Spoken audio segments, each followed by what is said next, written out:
Sunod, ito ha, mga kababayan, tuwang-tuwa ako sa panunood ng ano daw, mga vlog mo. Salamat po, Sir Gino Bautista.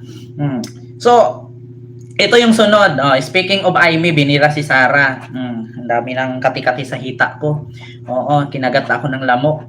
Ito ha, mga kababayan, yung sunod. Nako, ito pa, mga kababayan. Magagalit na naman dito yung mga DDS. Pero tanong ko lang mga kababayan, naniniwala po ba kayo na si Rowena Guanzon na iboboto ng mga DDS? Naniniwala po ba kayo mga kababayan na si Rowena Guanzon na iboboto ng mga DDS? Salamat po, Nanay Minda.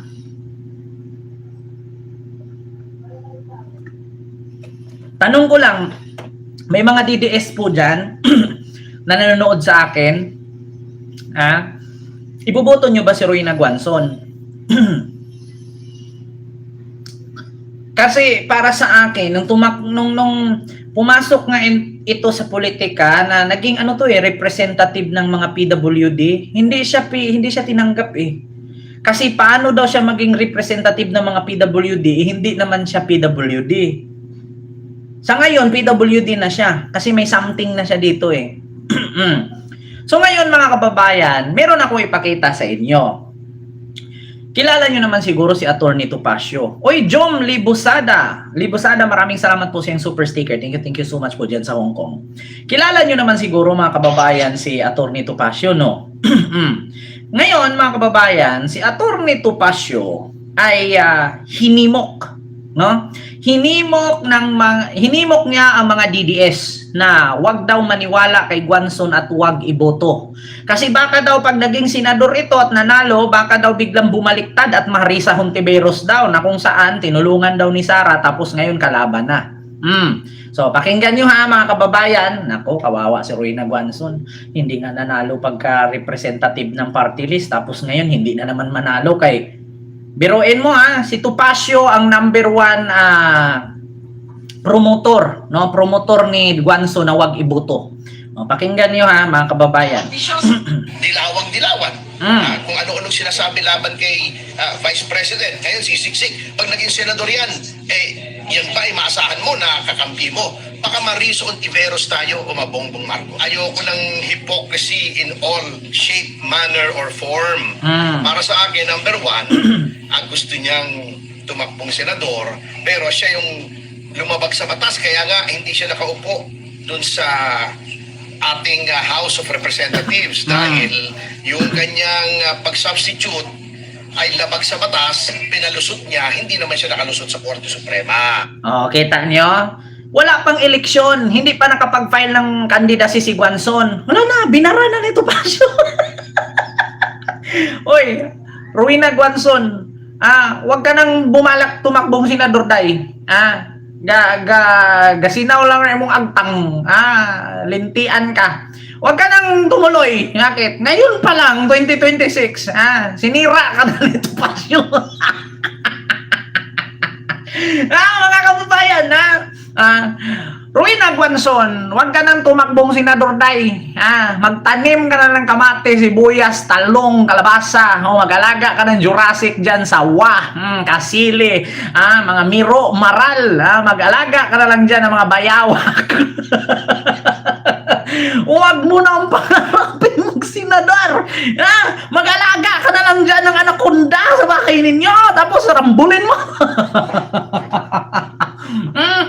Mag-alaga ka na lang dyan ng banakon, maghanap ka ng tarsier, bumuo ka na lang ng dyan, negroso, bumuo ka na lang ng dyan, baluarte ng mga hayop katulad mo.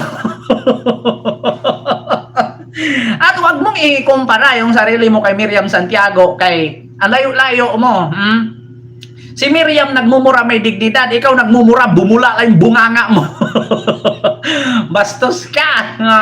Wag mo nang pangarapin tumakbong senador. Ngayon pa lang, pangalawa na ako sa ikampanya kang hindi iboto. Hindi naman siya nakalusot sa Korte Suprema. Number 2, yung pinagsasabi niya kay VP Sara, tama kay talaga Pastor si Topacio. Kibuloy, at sa mga ibang mga personalities, ewan ko kung yun dapat patawarin o hindi, sapagkat whether or not pinagsisihan niya ang aking puntos, ang isang tao na nagpapalit ng prinsipyo na para lamang nagpapalit ng damit ay hindi ka tiwala. So yun po ang aking mga issue sa kanya. Ang tanong, Attorney Topacio, nagpapalit ba talaga? Ma'am Maria Santos, maraming salamat po ma'am sa yung super sticker. Thank you so much. Ang tanong, Attorney Topacio, nagpapalit ba talaga? Hindi nga yata naliligo eh. Minsan nga umatin sa event, may muta pa eh. Hindi nga yata naliligo, Attorney Topacio. Nagpapalit ba talaga? O sadyang kimi-kimirot nagpapalit? O may sariling agenda? Maaga pa lang mga kababayan, naamoy na ni Topacio ang plano ni Guanzon. Continue. Okay. Follow-up lang po, attorney, halimbawa po kung lumapit po sa inyo si Attorney Ruel Guanzon at makikipag-ayos, handa po ba kayo makipag-ayos? Hindi, wala namang dapat ayusin. Talagang hindi siya katanggap-tanggap sa akin as a person and as a politician. Yung kanyang mga prinsipyo ay hindi po katanggap-tanggap sa akin because I do not like hypocrisy. Ayoko ng doble cara, ayoko ng traidor, at ayoko ng walang paninindigan na tao. Di ba? Kita mo, Guanzon, ayaw ni Attorney Topacio ng traidor, walang paninindigan, duplikara. Paano ba naman kasi, Attorney Guanzon? Noong nasa kakamping ka pa, binaboy mo ng binaboy ang mga Duterte.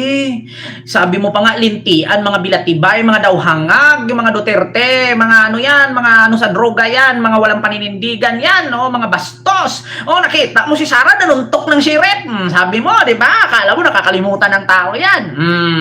Kaya ngayon, tapos ngayon magugulat ang mga DDS doon kakapit ng kapit. Ayan. Yan ang mahirap sa inyo. Yeah? Sabi kasi wala kay panindigan eh. Kung nilait nyo noon, panindigan nyo yung paglalait, di ba? At pagkatapos dyan, kung ayaw mo na, manghingi ka ng sorry sa harapan nila. Hindi yung bigla-bigla ka na lang diyang didikit kay Sara, ni minsan hindi ka nga narinig nila Topacio na nagsorry. Kasi hindi porkit nagsuri ka kay Sara, si Sara mapatawad ka. Ang mga Duterte mapatawad ka. Pero paano yung mga DDS na supporter nila galit na galit? 'Di ba? Kasi kung kay Sara ka manghingi ng tawad sa mga sinabi mong masakit noon kay Sara, okay naman, wala mong problema kasi si Sara, politician 'yan. 'Di ba? Kahit ako kung sakali man manghingi ako ng sorry kay Sara, automatic papatawarin ako. Bakit? Politician siya eh. Natural lang yan sa isang politiko na may masabi kang masama. May masabi kang masakit. Pero, ang mga supporter nun, nasasaktan. Di ba? Yun. Ken, Pinklawan me, buong family me. Di ba? Sabi ni Ma'am Ganing Archola. Totoo naman talaga. Kung halimbawa ako ngayon, sabihin ko kay Sara, pasensya na, BP, sa mga nasabi ko noon. Sabihin ni Sara, okay lang yun. Natural namin sa amin yan kasi mga politiko kami, hindi naman kami mga balat sibuyas. So, okay na yun. Paano yung mga supporter? Diba? Si Topacio, supporter yan eh. Ayaw ni Topacio sa'yo, wala kang magawa. Tapos, pupunta ka doon sa stage, tapos kukumprontahin mo siya na, itong isa, gaganon-ganon, tapos sisigaw-sigaw ka, naka-microphone ka pa, akala mo baluarte Mindabaw. Diba? Yan ang mahirap kasi kay Guanzon, na akala mo, lahat ng natungtungan niya, baluarte niya. Para siyang asong gala, na kung saang kalye, doon siya matae, sa kanya na. Lipat sa isang kalye, kung doon siya magmura, sa kanya na. Diba? Hindi mo iniisip na may mga masiga pa sa'yo dyan. Diba? Pumunta ka ng Davao, dilawan yan, si tao dyan, talikod ko, ayaw sa akin, nasabi mo yon, pero ang tanong, yung mga nakapalibot sa'yo doon, kilala ka kung paano binaboy ang mga Duterte noon. Diba? Manghingi ka ng tawad sa mga Duterte, walang problema, pero bago ka manghingi ng tawad sa mga Duterte, humingi ka ng tawad sa mga supporter. Hindi naman porket pinatawad ka ni Sara, mga supporter, okay na yon. Mga supporter, nagtatanim ng galit yan. Di ba? Lalong-lalo na DDS yan, mahirap paliwanagan. Ako, Guanzon, kahit ligawan mo ng 5 taon yan, hindi ka patatawarin dyan. Hindi ka sasagutin yan. Kasi alam mo, yung mga DDS, mahirap explainan yan. Di ba? Tinuruan na kita, Atty. Guanzon, Rowena Guanzon. Yang mga DDS, mahirap paliwanagan yan. Kay mga bobo yan. Mga tanga-tanga yan. Manghingi ka ng tawad kay Sara, yes, patawarin ka. Pero yung mga DDS, kahit 5 taon mo yung pakausapin, hindi ka maintindihan. Kasi bakit? Bobo nga yan. Maliban na lang kung magpakabobo ka rin tulad nila, mapapatawad ka. Diba? Yan ang totoo, mga kababayan, ha? Sarado ang utak ng mga DDS. Kahit nga magtutuwad-tuwad ka dyan, maghubog ka ng panty mo, eh. Kahit ipakita mo yung butas ng puwet mong itim, hindi ka patatawarin yan, tatawanan ka lang. Bakit? Sarado ang utak at isip nila. At saka alam nyo yung mga DDS, yung tainga niyan, yung butas, diretsahan. Tusukin mo ng ballpen, lulusot sa kabila. Bakit? Ganun ang mga DDS. Sabihan mo mga ngayong pangit, lumulusot lang sa kabila. Yung hindi sila tabla ng hiyan, hindi sila tabla ng kahiyan, ang kakapal ng mga mukha niyan. Kahit ligawan mo ng 5 taon yan, para tawag mong patawarin ka, hindi tatablan yan, Guanzon. Pakinggan mo si Topacio. Po. Hello po yun. Attorney, paano po pag kinausap po yung dalawa ni Attorney Guanzon ni BP para po magkaayos para sa maging kaalyado niya sa 2020 election na tatakbong mga bilang senador? Wala pong problema kung si Binibining Guanzon ay endorse ng kahit sino, including VP Sara. Yan po ay prerogative nila. Ano po? Pero hindi ko kailanman ma-endorso si Binibining Guanzon. Hindi ko maaaring sabihin na baliwala lang yung kanyang mga sinabi, at lalong-lalong hindi po maaaring kalimutan yung mga ginawa niya po na para sa akin ay nagpapahiwatig ng lack of principle, lack of dignity, and lack of respect for the rule of law. Sir, excuse me, if ever po si Ma'am Guanzon na po mismo ang lalaki sa'yo at humingi po ng kapatawaran po, may mali siya, ano po ang masasabi? Wala siyang kasalanan sa akin, kaya wala akong dapat ipatawad sa kanya. Oo, ang kasalanan niya ay sa sambayan ng Pilipino. Ayan. Kung tatakbo siya at siya ay mananalo, ibig sabihin pinatawad na siya. Ano lang po, wala pong personal ito. Pagamat nagkasuhan kami, sa ngayon ay may kaso siya na graft sa RTC ng Bulacan na aming isinampa. Sa amin po, this is a matter of principle. This is not on a personal level. Kasi alam niyo po, hindi alam ng iba. Magkaibigan po kami. In fact, noong isang beses na nagkita kami sa COMELEC nung hindi pa nagkakagulong ito, niyaya pa niya ako magkape doon sa kanyang tanggapan. Ang sabi ko na lang, wag na po, Commissioner, kasi yung kaso, kaya ako nandito, may kaso ako, nasa inyong division, baka bigyan pa ng kahulugan noong ating kalaban ni Narian. So, wag na po. Magkaibigan po kami. In fact, eto nakakatawa, sinuportahan ko pa siya noong may hidwaan sila ng Duterte Youth Party List, kasi sa aking palagay, tama siya roon. Pero sa pagkakataong ito, ang nakikita ko sa mga ginagawa niya na as late as 2025, sinasabi niya, ano daw ang Diyos ni Pastor Kibuloy? Diyos pa ng pera. Ang sinasabi niya, bumawi na lang kayo dahil sa graft and corruption ni Vice President Duterte. Ginagamit pa niya si Vice President Duterte para makakuha ng boto ng 2025. Natalo naman yung kanyang party list, di ba? Sabi, bumawi kayo, ako na lang iboto nyo. Bago 2026, magsisisiksik siya rito. Anong klaseng tao yung ganon?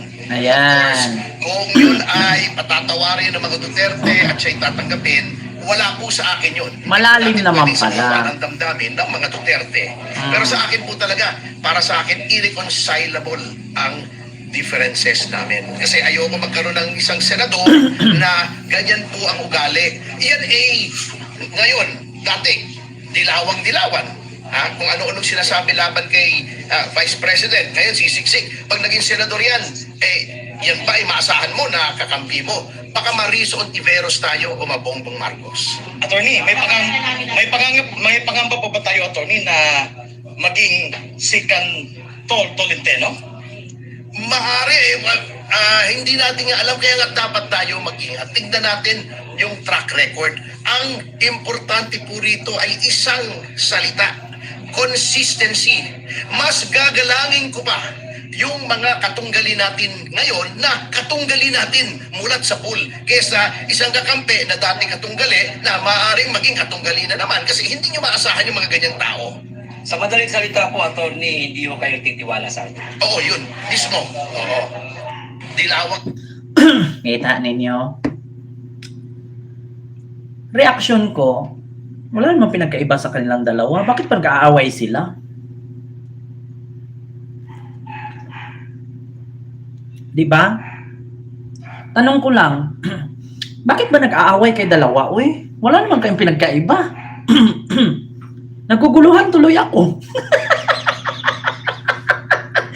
Ay, nung natapos ko yung paliwanag ni Topacio, alam ko may paliwanag din si Guanzon. Wala naman silang pinagkaiba. Bakit ko ba kayo poproblemahin, mga animal kayo? Hindi naman kayo parte ng BBM slip. Di ba? Bakit ko ba naman poproblemahin yan? Oh. So narinig nyo naman mga kababayan. Magulo ba Ken? Parang bulbul. Oo, Sir Buds Manalo, para silang bulbul. O yung bulbul ko straight na. Hindi kulot.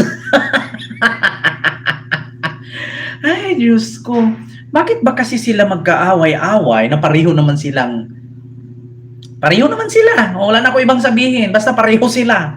Pag anong anggulo, ganun. Pag humarap, ganun. Pag tumagilid, ganun. Pag tumalikod, ganun. Wala naman pinagkaiba. Bakit ba tayo... Bakit natin pinoproblema yung problema lang dalawa? Diba? Siguro pina-reband mo, Ken. Pareho lang naman silang may tupak. Si Tupak at si Buang. Diba?